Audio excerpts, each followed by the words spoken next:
What's going on, guys? Welcome back to Country Bunkers Trains. Hope you're doing good. We got a new engine that just showed up here to the train room, one that I've really been looking forward to. I'm super excited about.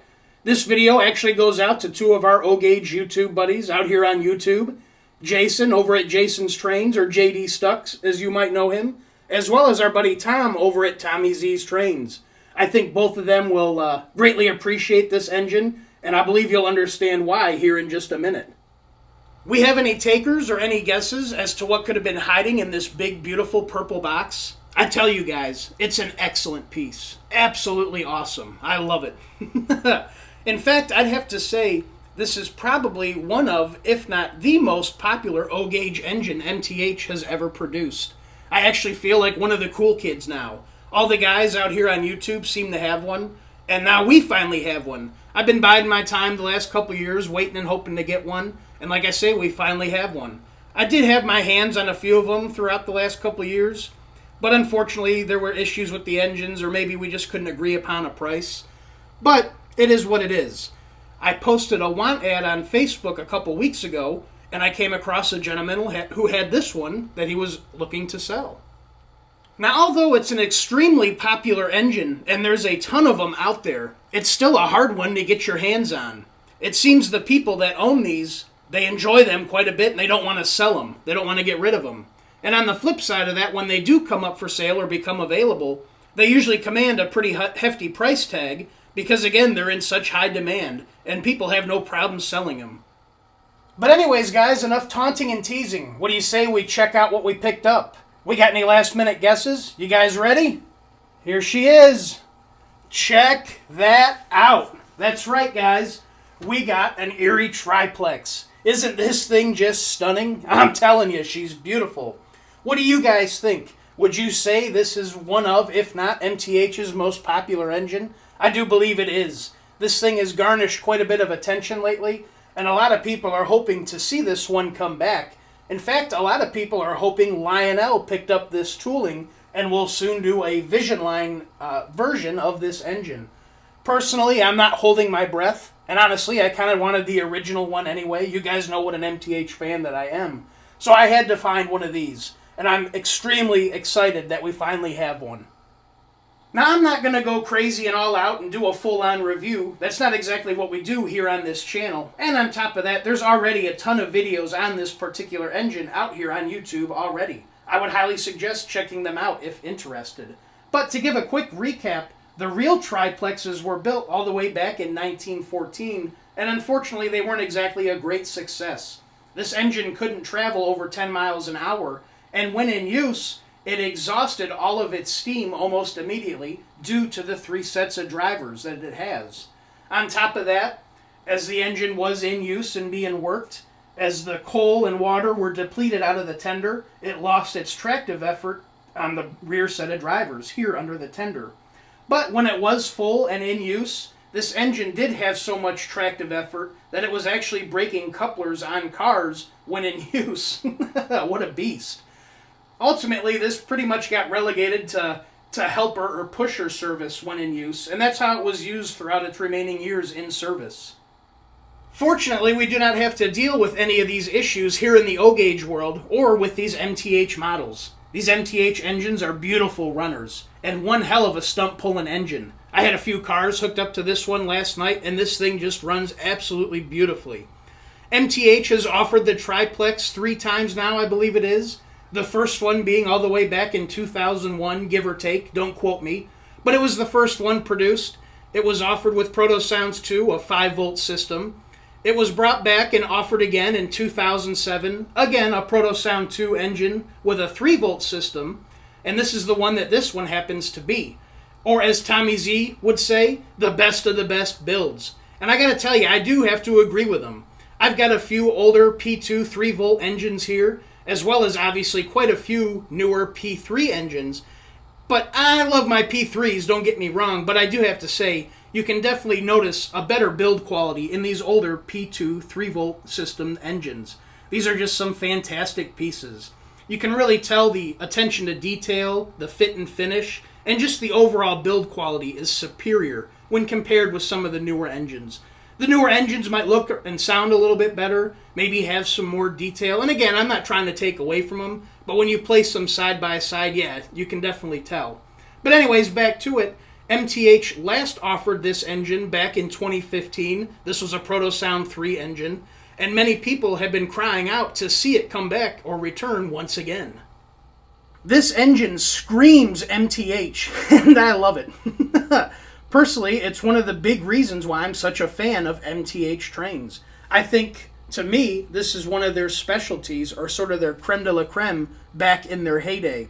They brought a lot of these big, goofy, or oddball engines into the market where they were never before seen in O-gauge or O-scale world before. And I think they're just so cool. Don't get me wrong, I absolutely adore my big boy. I love my F3s and all my other engines. But lately, this is what really gets my blood going. These big oddball engines that you don't see every day. Almost everybody has an F3 and stuff like that.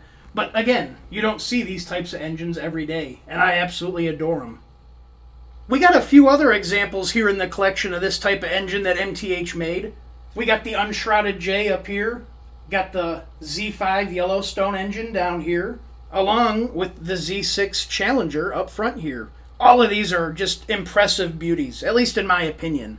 In fact, besides the triplex, I don't think these other engines were only ever offered except for the one time that they were first offered. They were never revisited or redone ever again. It would be really cool to see some of these get revisited, maybe retooled and brought back to surface. But honestly, between you and me, I kind of hope that they don't. Keep my fingers crossed they don't revisit them. Yeah, it would be really cool, but that would also take away from its specialty or uniqueness of these other engines. Again, you just don't see them every day. That's what makes them unique, and that's what makes them cool, at least in my opinion. Let me know what you think in the comments below. But anyways, as stated earlier, this engine was offered in 2007. It was actually part of a set breakup. It originally came with a set of coal cars and a caboose. Would have been cool to get those. But this engine comes equipped with Proto Sound 2 with freight yard sound effects. She sports a die-cast metal boiler, tender body, chassis, and truck sides, an authentic paint scheme with a constant voltage headlight, precision flywheel-equipped motor, remote-controlled coupler on the rear, a proto-coupler on the tender, engineer and fireman figures in the cab, operating firebox glow, metal handrails with decorative bell and whistle, operating marker lights, as well as a lighted cab interior, synchronized fan-driven smoke system, proto-smoke system. She's a great smoker like all MTH engines. This engine measures 27.5 inches long and comes with a minimum recommended curve of 0.72. And yes, that is a very hard minimum recommended curve. This thing will not run on anything lighter than 0.72. As I mentioned earlier, I came across this engine by posting a want ad on the Facebook MTH Buy, Sell, and Trade group. If you guys are on Facebook, you need to check this place out. There's always usually some goodies and some deals to be had. A pretty cool little group. But yeah, I posted a want ad, and I had a guy reach out to me. A friend of a friend was selling one or whatnot, and I got to talking with them. And he began to inform me, it was a shelf queen. He didn't really run it all that much. BS. But yeah, he said, it didn't really run it that much. It didn't see much run time. I always find it funny and get a kick out of it. You guys ever notice it? Whenever an engine's up for sale, it's never been run. No, it never saw any track time. But hey, honestly, I don't mind that. I'd rather see the engine have some runtime on it. That way I know the engine's working, it's in use, and it's doing its job. I much prefer that over an engine that's been sitting there. But like I say, I kind of get a kick out of that. But anyway, they did send me a video of it running, so I knew it was working. Everything was good. It showed up. It was extremely dusty and grimy and dirty from years of sitting on the shelf. I did discover, now I do believe him, he might not have actually run this engine a lot. Due to the amount of dirt and dust and whatnot that was on this engine, I do believe he did actually just display it. However, I did discover in the instructions a little note. The board was replaced on this engine all the way back in 2013. So I'm thinking the original owner must have ran this one quite a bit, blew the board, put a new board in it, and then sold it. And then, yeah, this gentleman got it. And no, I don't think he ran it a lot. But it did have a lot of runtime previously. But anyway, it did show up, and this one did come with a few headaches, unfortunately. But that's to be expected. This is a 15-year-old engine. it's expected to have some issues here and there. All the handrails up front were all bent and beat in. That could have happened from shipping. You know, that happens. It is what it is. But what I discovered hiding under all that dust and grime was a lot of paint damage around the tender. And in between the tender and the cab, there was a ton of paint damage under there that was not fresh.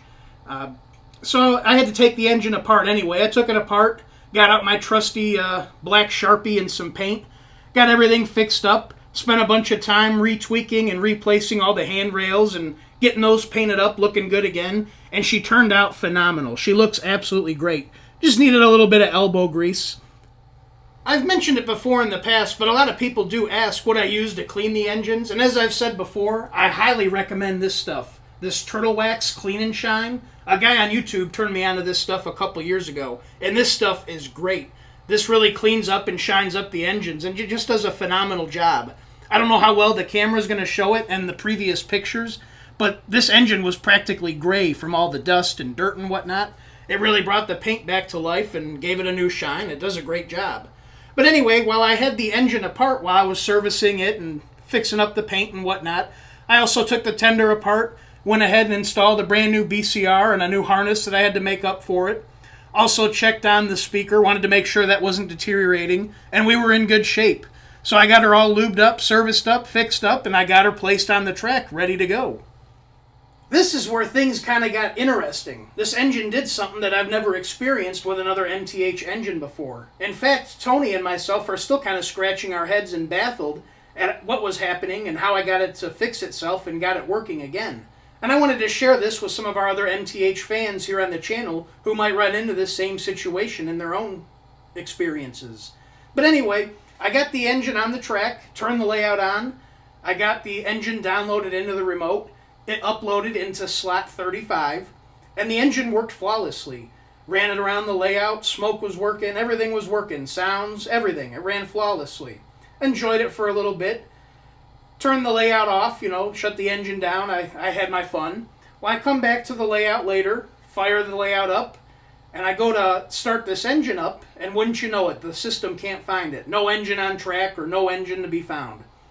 Usually that's a sign of a bad battery or the charging system going bad. So I went ahead, I removed the engine from the remote, re-uploaded it, re-added it, and it re-added just fine. It went back to the same slot of 35. Ran the engine again, enjoyed it, had my fun. Well, like I say, usually that's a sign of a bad battery or a bad charging system, but I had just installed a new BCR in the engine.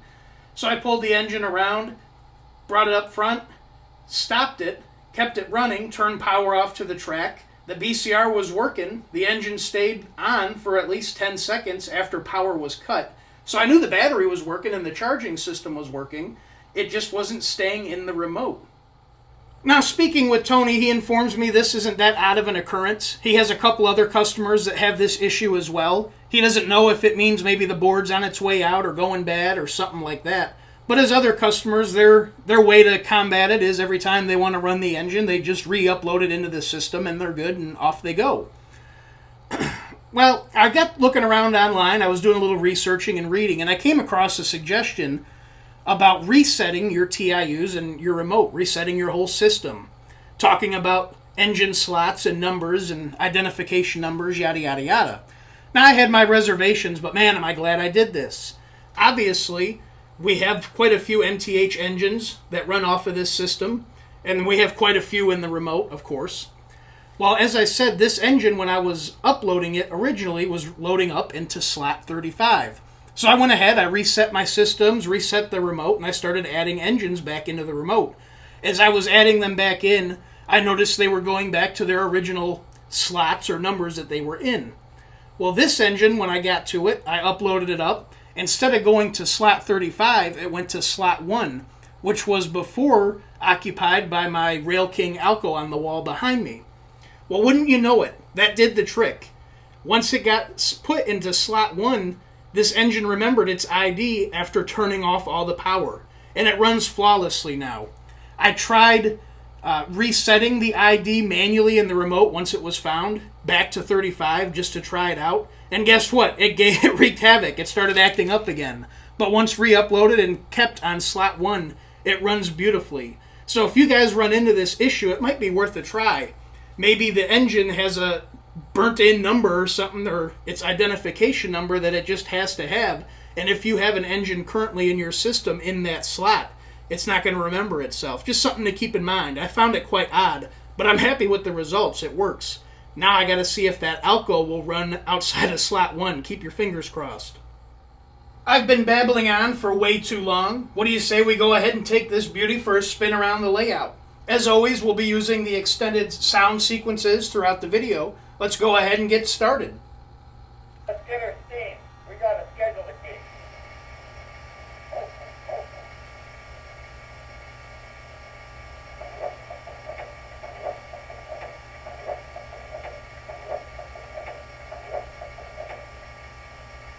That darn stack on the back loves to clog up. Let's go ahead. Here's the whistle.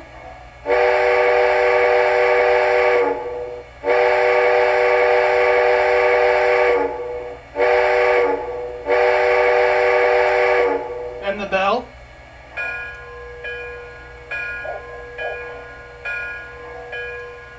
We'll check out the freight sounds here in just a minute. Let's go ahead and move her out.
worry, Leroy. The crew will be waiting for us.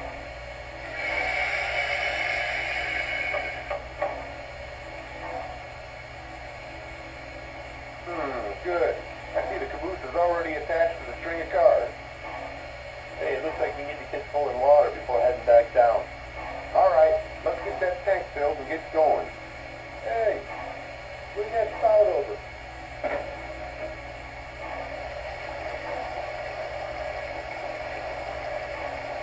Okay, that'll do it.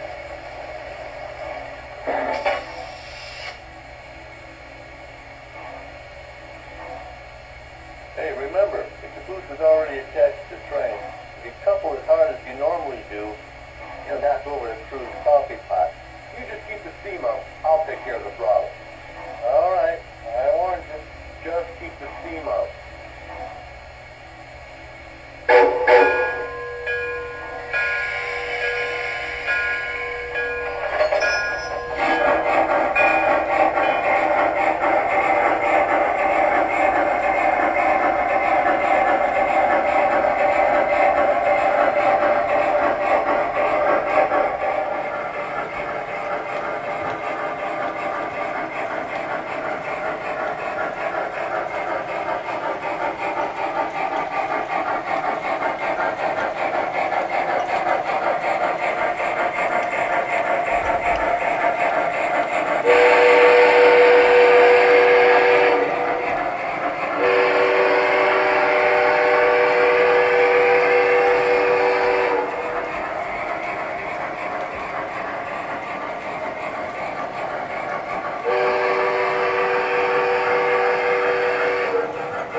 What do you guys think? Isn't she a beaut? I think she is. I think she's awesome.